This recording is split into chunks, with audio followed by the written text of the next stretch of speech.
This is a physicist's account, drawn from inside Area 51, a story told in complete detail. For you to listen, drift into alien technology, and fall asleep. In 1988, I was hired to work at a facility called S4, located about 15 miles south of Area 51 in the Nevada desert. My job was to reverse engineer alien propulsion systems, not study them, not theorize about them, reverse engineer them, figure out how they worked so we could build our own. I know how that sounds. I know what people think when they hear someone claim they worked on alien technology for the US government. But I'm not asking you to believe me. I'm just telling you what I did, what I saw, and what I learned during the months I spent inside that facility working on craft that didn't come from this planet. Before I get into what happened at S4, you need to understand how I got there. I'm a physicist. I have degrees from Caltech and MIT. I worked at Los Alamos National Laboratory in New Mexico on classified projects. I had Q clearance, which is one of the highest security clearances you can get in the United States. I wasn't some random guy they pulled off the street. I had the credentials, the background, the clearance. In late 1988, I got a call from a man named Dennis Mariani. He said he worked for a defense contractor and they needed someone with my specific expertise in propulsion physics. He wouldn't tell me what the project was over the phone, but he said it was highly classified and extremely well compensated. We met in Las Vegas. He asked me technical questions for 2 hours. Physics, engineering, propulsion theory. Then he told me I'd be contacted if they wanted to proceed. 3 weeks later, I got the call. I was hired, but they didn't tell me what I'd be working on. They just gave me a date, a time, and instructions to meet at the EG&G building in Las Vegas. EG&G was a defense contractor that handled a lot of classified work for the government. On my first day, they put me on a bus with blacked out windows. No one spoke. We drove for about an hour into the desert. When we got off the bus, I was at a facility I'd never seen before. It wasn't Area 51. It was south of there. Built into the side of a mountain range near a dry lake bed called Papoose Lake. The facility was designated S4. They took me through security. Retinal scan, fingerprints, more paperwork than I'd ever signed in my life. Everything was neat to know, compartmentalized. You only learned what was directly relevant to your specific task. Then they walked me down a long corridor carved into the mountain and into a hangar. That's where I saw it. The disc. It was about 30 to 40 feet in diameter. Metallic, seamless, no visible welds, no rivets, no panel lines. It looked like it had been formed from a single piece of material. The surface had a dull, pewter color, And when I got close enough to touch it, the texture felt almost warm. Even though the hangar was climate controlled and cool. My supervisor, a man I only knew as Dr. Krangle, walked me around it.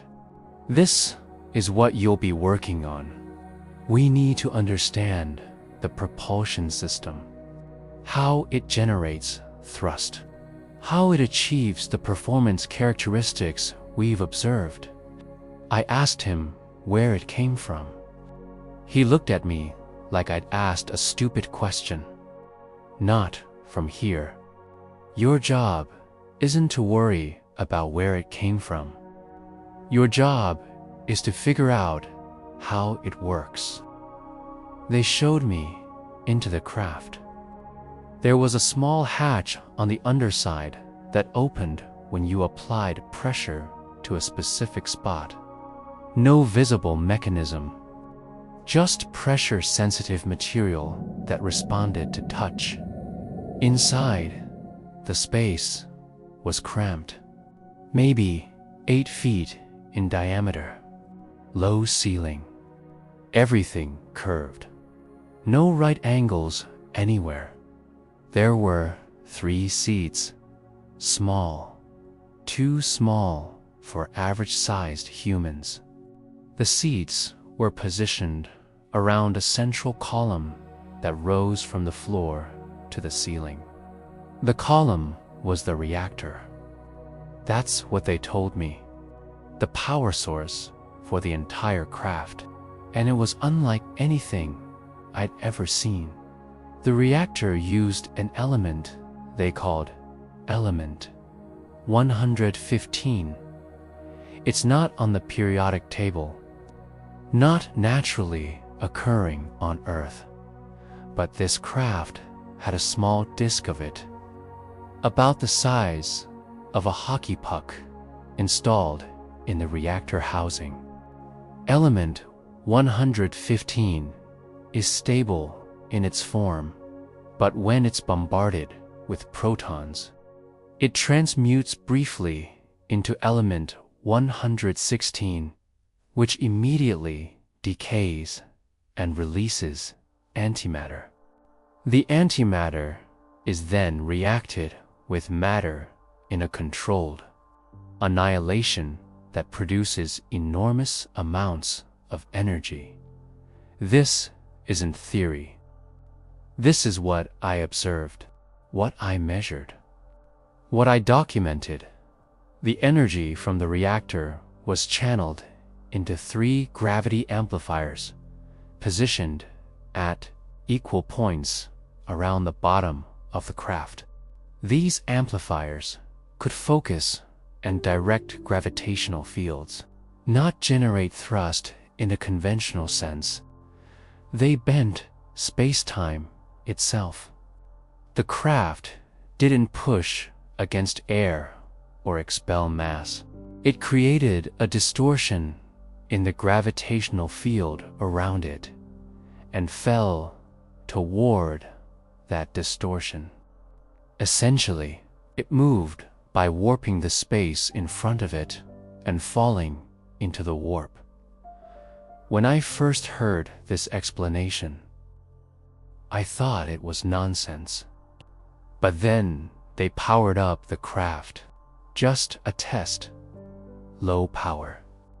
The reactor came online, and I felt it. A pressure. Not physical pressure. Something else. Like the air itself was bending. The gravity amplifiers began to glow with a faint blue light, and the craft lifted about 3 feet off the floor. No sound, no vibration. It just rose, perfectly stable, and hovered. Dr. Krangle smiled. Now you understand. Over the next several weeks, I worked on analyzing the reactor and the amplifiers. I took measurements, ran calculations, tried to understand the physics behind what I was seeing. And the more I learned, the more I realized how far beyond our current technology this was. The reactor operated at efficiencies that shouldn't be possible. The energy output was orders of magnitude higher than anything we could produce with nuclear fission or fusion. And the gravity amplifiers were manipulating forces we barely understood. We can detect gravity. We can measure it, but we can't generate it. We can't focus it. This craft could dot. There were 9 disks total at S4. Different sizes, different configurations. I only worked on one, but I saw the others in adjacent hangars. Some were being disassembled. Some were intact. All of them used the same basic propulsion system. Element 115 reactors, gravity amplifiers, space-time distortion. I asked where they came from. No one would tell me directly, but I pieced it together from overheard conversations and briefing documents I wasn't supposed to see. Archaeological recoveries.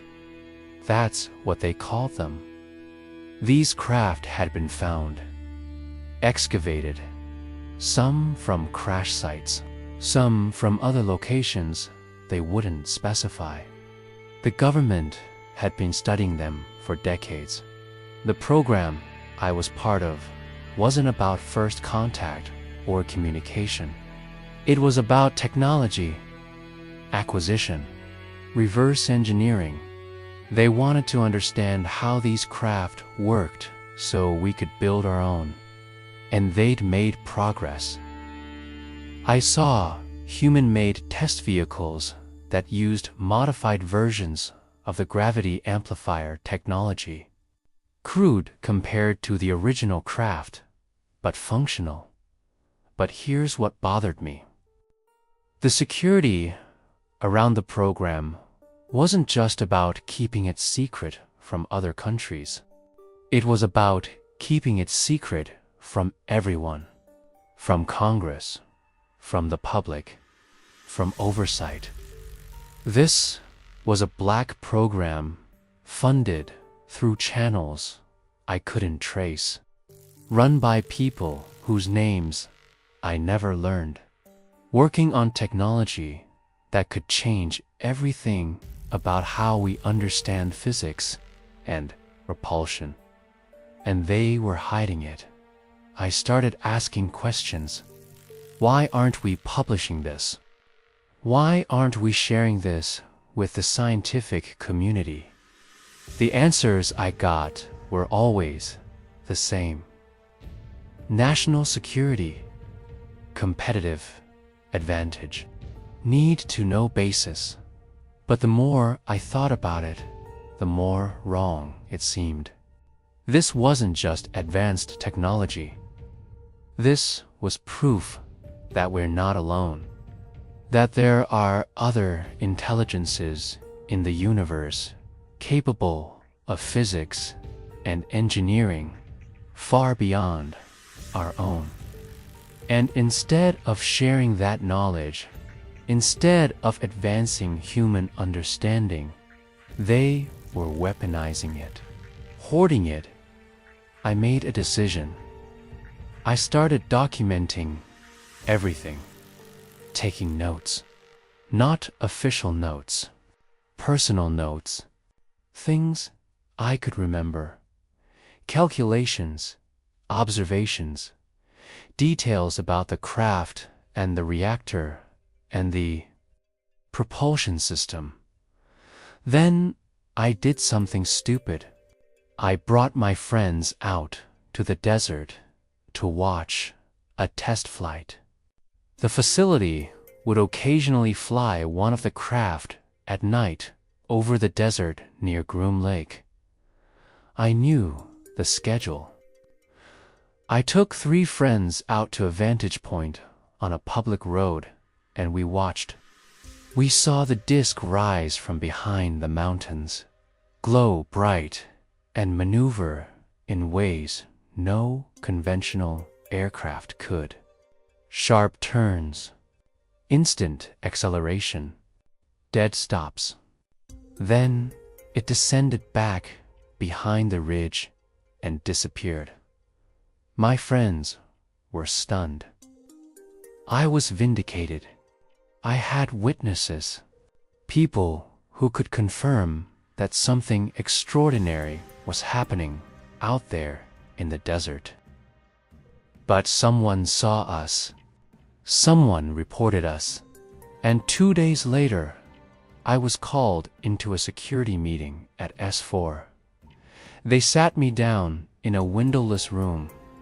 3 men I'd never seen before. They didn't identify themselves.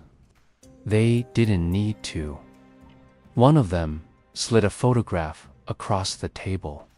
It was me and my friends on the side of the road watching the test flight. You violated security protocols, Mr. Lazar. You brought unauthorized individuals into proximity of classified operations. That's a federal crime. I tried to explain. Said I didn't bring them onto the base. We were on public land, but they didn't care. They told me my contract was terminated immediately. My clearance was revoked. And if I spoke about anything I'd seen or worked on, I'd be prosecuted to the fullest extent of the law. They escorted me off the base. That was the last time I was inside S4. But the story didn't end there. I was angry, frustrated. I'd worked on the most significant scientific discovery in human history, and they were burying it. So I went public. I did interviews. I talked to reporters. I described the craft, the reactor, the propulsion system, everything I could remember. The government denied everything, said I never worked there, said I never had clearance. They erased my employment records, my education records, my entire professional history.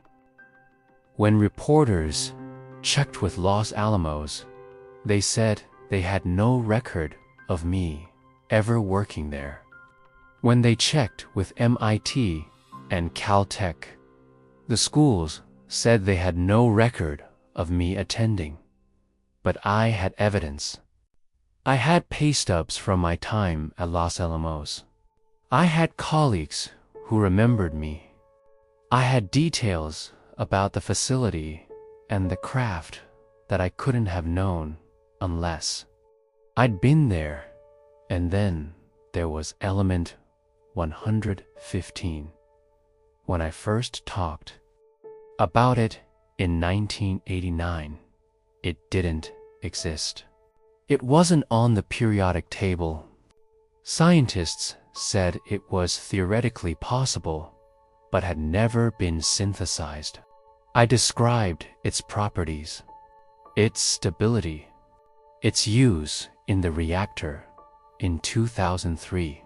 Russian scientists synthesized element 115 in a laboratory. In 2015, it was officially added to the periodic table and named moscovium. Its properties matched what I described 16 years earlier. How did I know about an element that didn't officially exist? How did I describe its properties before anyone had ever created it? Either I'm telling the truth, or I'm the luckiest guesser in history. I'm not asking you to believe me. I don't need you to. I know what I saw. I know what I worked on. I spent months inside that facility, analyzing technology that shouldn't exist according to our current understanding of physics. Technology that uses elements we can barely create in labs. Technology that manipulates gravity in ways we don't understand. People ask me why I went public, why I risked everything to talk about this. The answer is simple: because it's true, because people deserve to know, because hiding this knowledge doesn't protect national security. It holds back human progress. We're not alone in the universe. We have proof, physical proof, craft that travel here from somewhere else using physics we're only beginning to grasp. And instead of sharing that knowledge, instead of using it to advance science and technology for everyone, a small group of people in positions of power decided to keep it secret. That's not just wrong, it's criminal. I've spent over 30 years dealing with the consequences of going public. Death threats, harassment, professional destruction. People calling me a liar and a fraud. Government agencies trying to discredit me. But I'd do it again. Because the truth matters. Because science matters. Because humanity deserves to know what's out there and what we're capable of understanding if we're given access to the evidence. The craft I worked on at S4 wasn't built by humans. The propulsion system uses physics we're still trying to understand. Element 115 exists exactly as I described it. And somewhere in the Nevada desert, in facilities buried in mountains, the United States government is still working on reverse engineering. Technology that proves we're not alone. You can believe me or not, but ask yourself this: how did I know about element 115 in 1989? How did I describe its properties before it was ever synthesized? How did I know details about Area 51 and S4 that were later confirmed by other witnesses? How did I know about gravity amplifiers and antimatter reactors when those concepts were purely theoretical? Either I'm telling the truth, or I managed to accurately predict scientific discoveries that wouldn't happen for another 15 years. My name is Bob Lazar.